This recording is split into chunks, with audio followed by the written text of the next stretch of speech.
प्रिय दर्शकों, मेरे इस दिव्य चैनल पर आप सभी लोगों का हार्दिक स्वागत है। क्या कहता है गुरु का राशि परिवर्तन वृषभ राशि के जातकों के लिए, इस विषय पर आज हम चर्चा करेंगे। वृषभ राशि के जातकों के लिए ये कार्यक्रम चंद्र राशि पर आधारित है। 1 मई 2024 को गुरु का राशि परिवर्तन होने जा रहा है। पिछले 1 साल से ये मेष राशि में गोचर कर रहे हैं और अब वृषभ राशि में इनका गोचर 1 मई 2024 से 14 मई 2025 तक रहेगा। गुरु राशि कुंडली में 1 साल तक एक भाव में रहते हैं। ये 9 ग्रहों में सबसे शुभ ग्रह माने जाते हैं। इन्हें देवताओं के गुरु का दर्जा प्राप्त है। सबसे ज्यादा कारक तत्व सभी ग्रहों में से देवगुरु बृहस्पति के पास है। संतान, ज्ञान, अध्यात्म, धन, विवाह, शिक्षा और भाग्य के कारक भी गुरु ही माने जाते हैं। इनकी दृष्टि अमृतमय होती है। यदि किसी जातक की कुंडली में गुरु अपनी राशि से प्रथम भाव, पंचम भाव और नवम भाव में होते हैं तो अत्यंत शुभ माने जाते हैं। ऐसे ही चतुर्थ, सप्तम और दसम भाव में भी शुभ माने जाते हैं।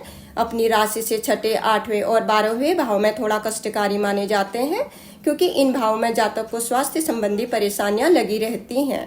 यदि आपकी जन्म कुंडली में गुरु शुभ भाव में रहेंगे तो वर्तमान समय में गुरु का गोचर आपके लिए अत्यंत शुभ रहेगा। देवगुरु बृहस्पति के लिए पुराणों व उपनिषदों में कहा गया है कि एक बार गुरु धरती पर भ्रमण कर रहे थे।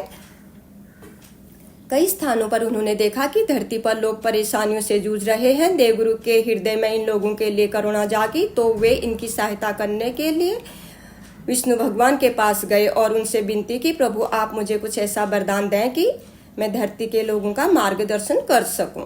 भगवान विष्णु ये सुनकर देवगुरु से बहुत प्रसन्न हुए और उन्होंने कहा कि आज के बाद जिस भी जातक की जन्म कुंडली में आपकी पंचम और नवम दृष्टि जाएगी वहां पर रचनात्मक कार्य की वृद्धि होगी। पंचम भाव की रचना बुद्धि, विवेक और 9वें भाव की रचना अध्यात्म से कर सकते हैं। जैसे ही देवगुरु बृहस्पति को भगवान विष्णु से ये वरदान प्राप्त हुआ, वे ईश्वर का आशीर्वाद लेकर धरती पर उस जगह पहुंचे जहां लोग अच्छी फसल न होने के कारण दुखी थे। जैसे ही गुरु की इन गांव वालों पर दृष्टि पड़ी, वैसे ही उन लोगों के दिमाग में फसल उगाने के तरह तरह के तरीके आने लगे और उनकी फसलों में वृद्धि होने लगी। फिर गुरु ने 9वीं दृष्टि का प्रयोग किया। एक गांव में थोड़े विवेकशील लोग थे लेकिन दिशाहीन थे। गुरु ने जैसे ही इन पर दृष्टि डाली तो उनके दिमाग में शिक्षक बनने का विचार आने लगा। उन्होंने धीरे धीरे बच्चों को पढ़ाना शुरू किया और एक दिन गुरुकुल शुरू कर दिया। ये सब देखकर देवगुरु ने भगवान विष्णु का आभार प्रकट किया। गुरु हमें प्रेरणा देते हैं। जब भी गुरु का गोचर जातक की जन्म कुंडली में जिस भाव में होता है वहां पर गुरु उन भाव की चीजों का विस्तार करते हैं। जैसे माता पिता अपने बच्चों का चारों ओर से अच्छा चाहते हैं, ठीक ऐसे ही देवगुरु भी हमारी उन्नति चाहते हैं। यदि जन्म कुंडली में गुरु अति शुभ होते हैं तो दूसरे अशुभ ग्रह भी अपना बुरा प्रभाव नहीं दे पाते हैं। लेकिन यदि गुरु किसी अशुभ ग्रह से युक्त हो, यदि नीच के बुध राशियों में हो या जातक की राशि से छठे, 8वें और 12वें मार्ग के भाव में हो तो शुभ फल नहीं दे पाते हैं, क्योंकि ऐसी स्थिति में गुरु स्वयं पीड़ित हो जाते हैं। जिन जातकों की जन्म कुंडली में देवगुरु अति शुभ होते हैं उनका वैवाहिक जीवन और रोजगार अच्छा रहता है। ऐसे जातकों का स्वास्थ्य भी ठीक रहता है। इस कारण इनका जीवन आसानी से बीत जाता है। और जिन जातकों का गुरु जन्म कुंडली में पीड़ित हो या अपनी ही राशि से छठे भाव, 8वें भाव और 12वें भाव में हो तो जीवन निरंतर संघर्षपूर्ण बीतता है। इसलिए ऐसे में देवगुरु बृहस्पति की मजबूती के लिए उपाय करने चाहिए, जिससे जीवन में शुभता आएगी। अब गुरु के राशि परिवर्तन का वृषभ राशि के जातकों पर क्या प्रभाव पड़ेगा, इसका थोड़ा विश्लेषण कर लेते हैं। आपकी राशि के स्वामी है शुक्र। देवगुरु बृहस्पति 12 साल बाद आपकी राशि में आएंगे। ये आपके लिए 1 साल तक शुभ फल देंगे। गुरु के पहले भाव में गोचर से आपके व्यक्तित्व में निखार आएगा। गुरु ज्ञान के कारक माने जाते हैं। आपका ज्ञान बढ़ेगा, अध्यात्म में रुचि रहेगी, धार्मिक कार्य या धार्मिक यात्राएं होंगी। प्रथम भाव राशि में गुरु कुंडली के कई दोषों को दूर करते हैं। प्रथम भाव से जब पंचम भाव में गुरु की दृष्टि पड़ेगी तो विद्यार्थियों के लिए सफलता का योग बनेगा। इसे 5वां भाव शिक्षा, ज्ञान, रिसर्च, रोजगार, स्टॉक मार्केट, लॉटरी, संतान और प्रेम प्रसंग का माना जाता है। अभी तक इन सभी चीजों में रुकावटें आ रही थी, वो अब सब दूर होंगी। उच्च शिक्षा के अवसर मिलेंगे। स्टॉक मार्केट से जो धन हानि हुई थी उसमें अब धन वृद्धि होगी। जिन जातकों को संतान प्राप्ति में रुकावटें आ रही थीं वो भी दूर होंगी। इस साल में संतान प्राप्ति के योग बने हैं। यह पंचम भाव प्रेम प्रसंग का भी माना जाता है। अभी तक रिश्तों में जो गलत फहमियां थी वो दूर होंगी और रिश्तों में स्थिरता आएगी। गुरु की सप्तम दृष्टि सप्तम भाव में पड़ेगी। यह भाव दाम्पत्य जीवन, विवाह, व्यवसाय, साझेदारी और प्रतिदिन की आय आदि का भाव माना जाता है। गुरु की इस भाव में दृष्टि होने से दाम्पत्य जीवन में आज तक जो मतभेद चल रहे थे वे दूर होंगे और रिश्तों में मधुरता आएगी। जिन जातकों के विवाह में रुकावटें आई थी वो दूर होंगी और विवाह का योग बनेगा।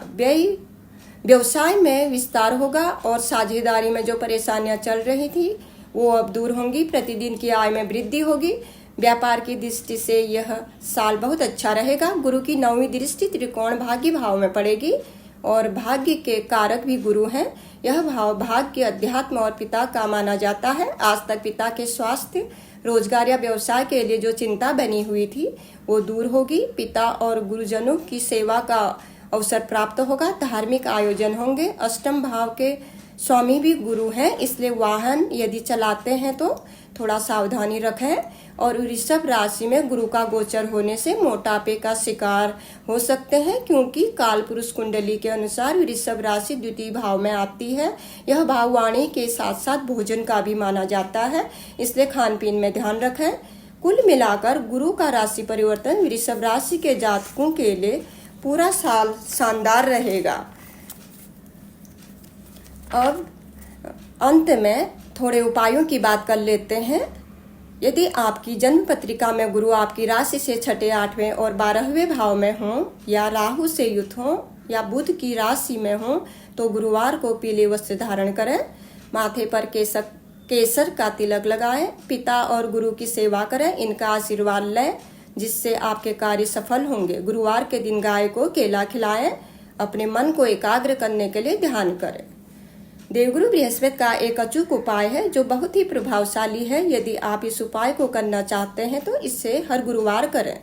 तब तक करते रहें जब तक आपका कोई अटका हुआ कार्य बन न जाए। गुरु की मजबूती के लिए गुरुवार के दिन ठीक सूर्यास्त के समय यानी कि संध्या काल में, जिस समय न दिन होता है और न रात होती है बल्कि दिन और रात की शक्तियों का मिलन होता है, इस समय पूरी प्रकृति सकारात्मक ऊर्जा से भर जाती है। हम भी प्रकृति से जुड़े होने के कारण उस समय हमारे शरीर में ऊर्जा का संचार होता है।